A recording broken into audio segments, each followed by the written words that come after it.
Halo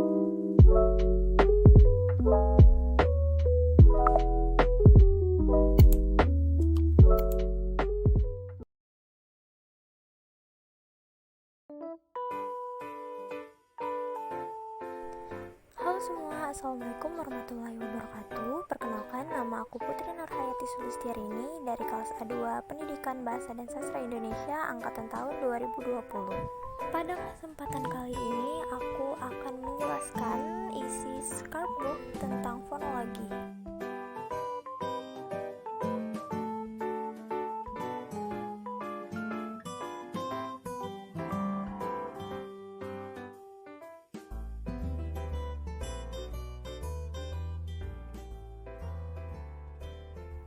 Yuk kita langsung masuk ke materi yang pertama.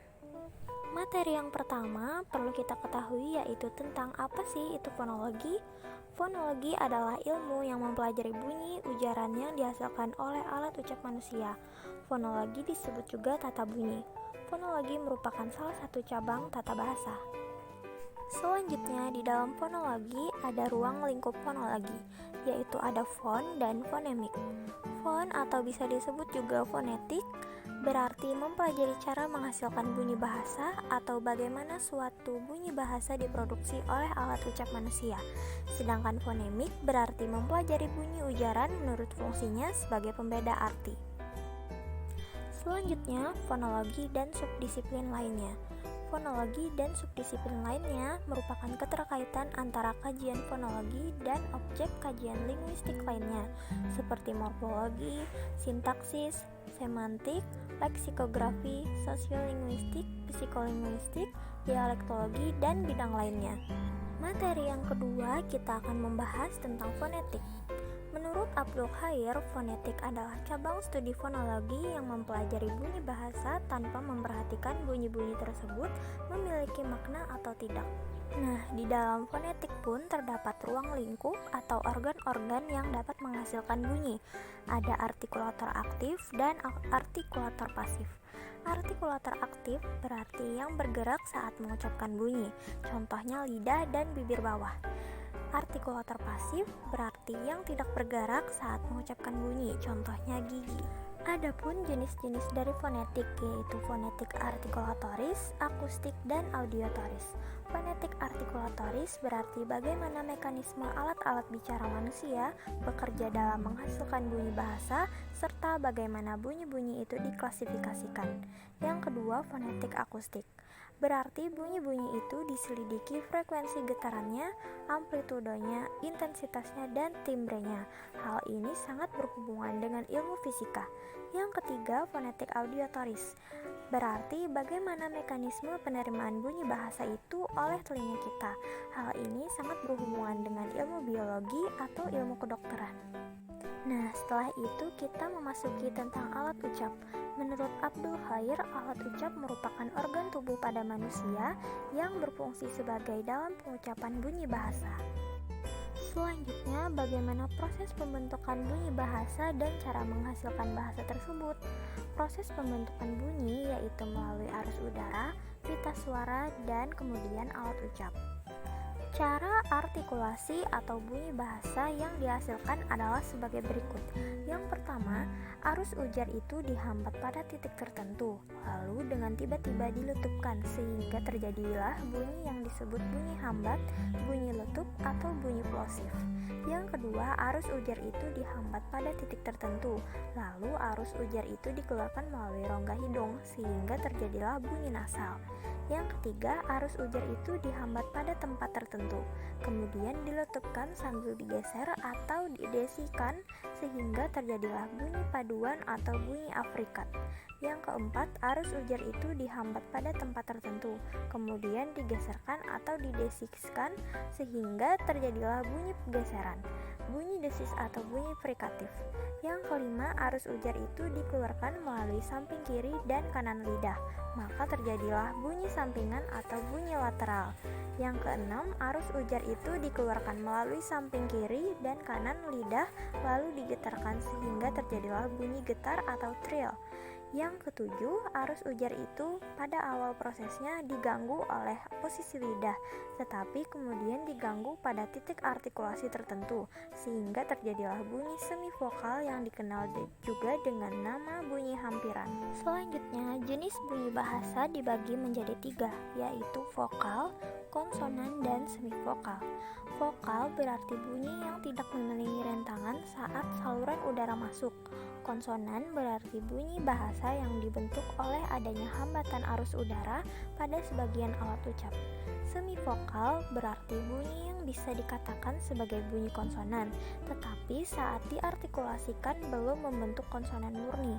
Biasanya bunyi semivokal bisa disebut bunyi semikonsonan, namun masih jarang dipakai.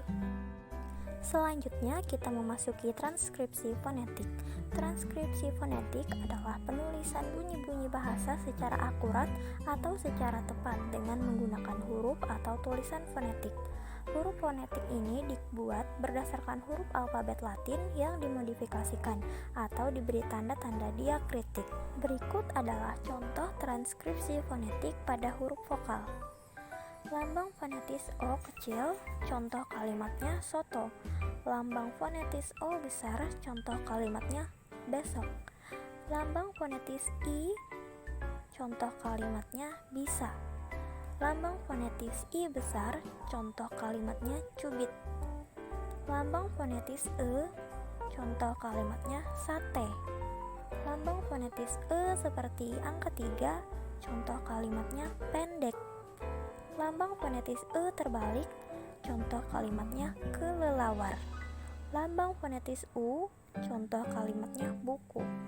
Lambang fonetis U besar, contoh kalimatnya untuk. Cara membedakan huruf kecil dan huruf kapital adalah dengan membedakan suku kata tertutup dan suku kata terbuka.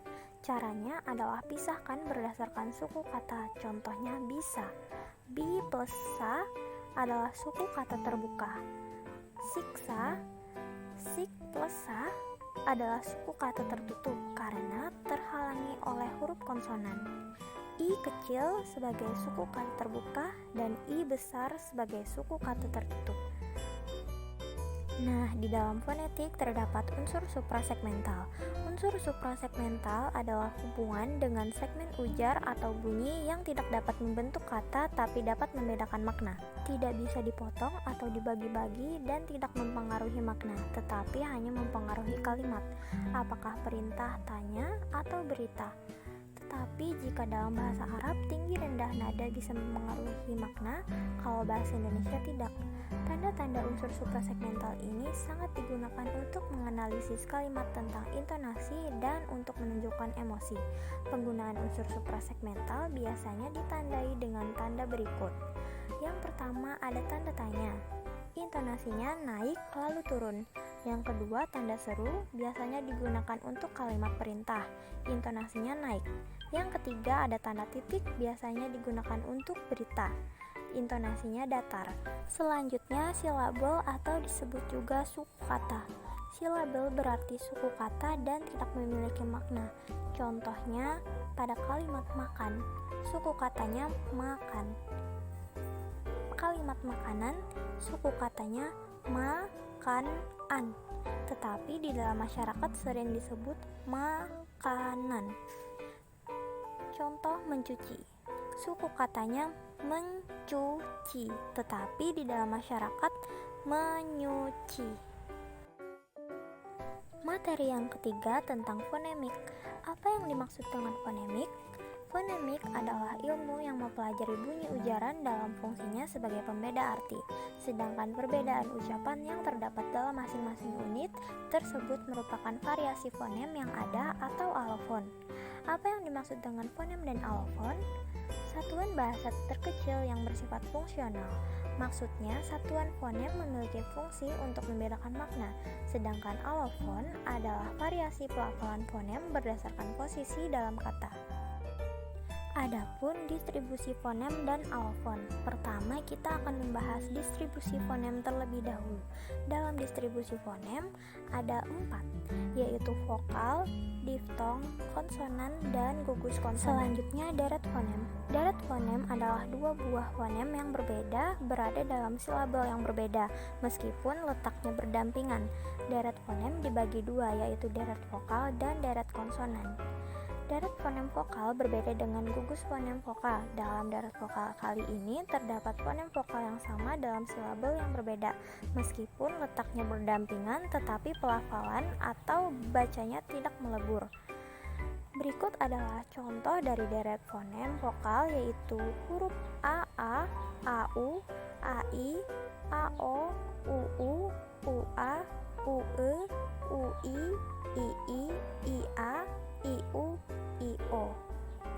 Deret fonem konsonan adalah dua konsonan yang letaknya berdampingan tetapi berada pada suku kata yang berlainan.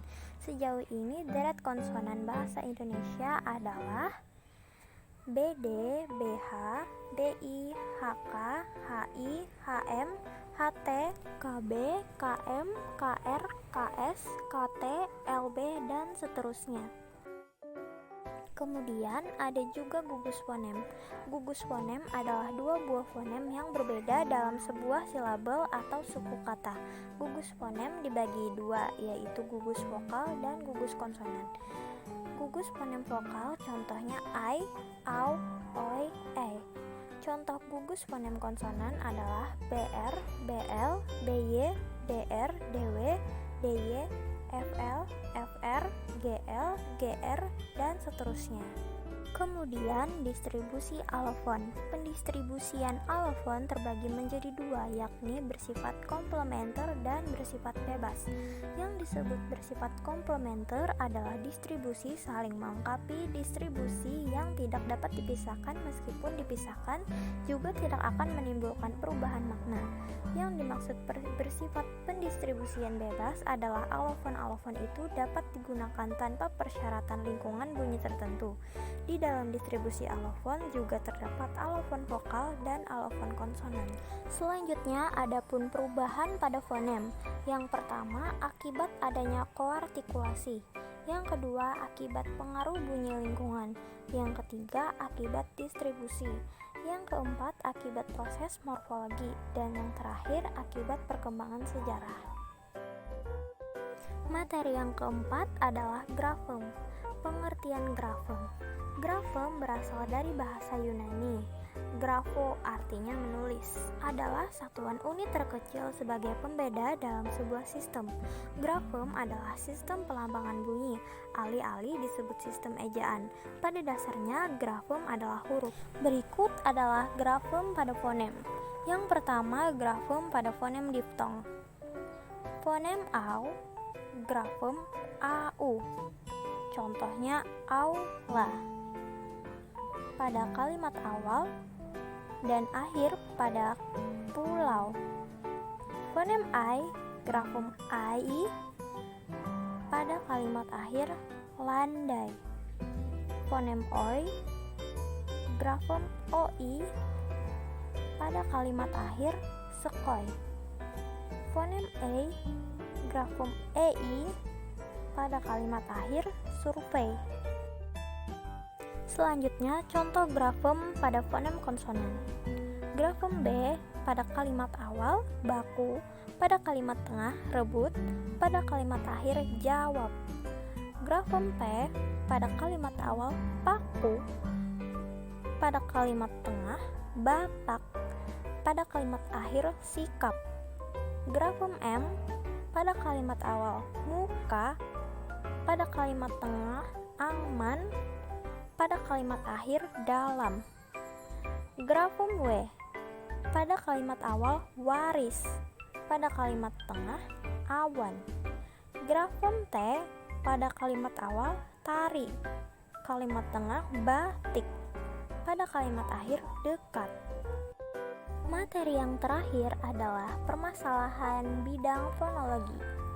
Permasalahan dalam pemakaian bunyi bahasa atau fonologi biasanya ada dua faktor, yaitu A. Faktor bahasa daerah, dialek masing-masing atau menyerap bahasa daerah masing-masing sehingga terjadi penyebutan bunyi-bunyi fonem yang tidak baku. Yang kedua, adanya kata-kata yang diserap dari bahasa asing sehingga pengucapan bunyi-bunyi fonem yang tidak baku. Adapun solusi yang dapat dilakukan ketika mendapati permasalahan pemakaian bunyi bahasa yaitu pertama, melakukan pemasyarakatan bahasa Indonesia yang ditujukan dalam upaya peningkatan berbahasa Indonesia yang baku dengan mengacu pada nilai-nilai dengan sistem bunyi bahasa yang telah diserap oleh bahasa asing. Yang kedua, meningkatkan peran ahli linguistik dengan memberikan informasi tentang pemakaian bahasa Indonesia yang baku dengan pengucapan fonem yang baik dan benar. Oke, sekian video dari aku. Mohon maaf jika masih terdapat kesalahan dalam penyampaian materinya atau isi dari materinya kurang jelas, mohon dimaklumi. Oke, sekian, terima kasih. Wassalamualaikum warahmatullahi wabarakatuh.